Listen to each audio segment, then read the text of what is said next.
Oh, what a night as we head into Super Tuesday tomorrow. Pete Buttigieg and Amy Klobuchar put their support behind Joe Biden. Elizabeth Warren is here in Los Angeles right now, rallying with her supporters.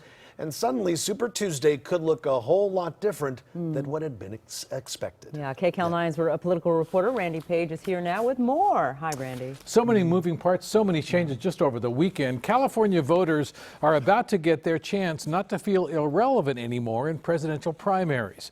After all, 415 California delegates are at stake, the biggest prize on tomorrow's Super Tuesday, and it's now just hours away. This Super Monday, before Super Tuesday, has been a night of campaign rallies from Los Angeles to Minnesota. It looks like St. Paul is ready for a political revolution. To Charlotte. North Carolina, thank you very much. But the biggest news tonight came out of Dallas, Texas. And I'm delighted to endorse and support Joe Biden for president. One day after he suspended his campaign, Pete Buttigieg explained why he's asking his supporters to throw their support to former Vice President Joe Biden. I'm looking for a president who will draw out what is best in each of us. And I'm encouraging everybody who is part of my campaign to join me because we have found that leader in Vice President, soon to be President, Joe Biden. Then at another rally across town, Amy Klobuchar announced she is suspending her campaign as well. I believe we can do this together. And that is why today I am ending my campaign and endorsing Joe Biden for president.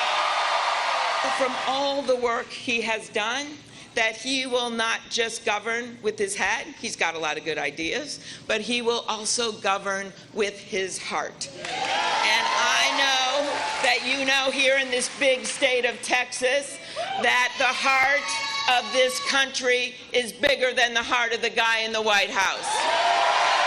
These endorsements come after Joe Biden had a commanding victory in South Carolina and sent him into Super Tuesday with the possibility of adding votes that could have gone to Buttigieg and Klobuchar. Clearly, moderates are trying to shore themselves up to, I think, steel the party against Bernie Sanders' rise. I spoke tonight by satellite with Michael Bloomberg's senior advisor, Tim O'Brien. It's going to be very easy to alienate, I think, Bernie's supporters if this isn't handled in a straightforward way. At the same time, the party elders are also coalescing around a candidate who's been demonstrably weak in this primary season, and I think voters are well aware of that. So I think a lot of this is still up in the air. The next president of the United States of America, Elizabeth Warren! And in Los Angeles tonight, Elizabeth Warren supporters say they are still all in. I'm here and I'm with her till the wheels fall off. Bernie Sanders had this message for Buttigieg and Klobuchar's supporters tonight. I want to open the door to Amy's supporters, to Pete's supporters.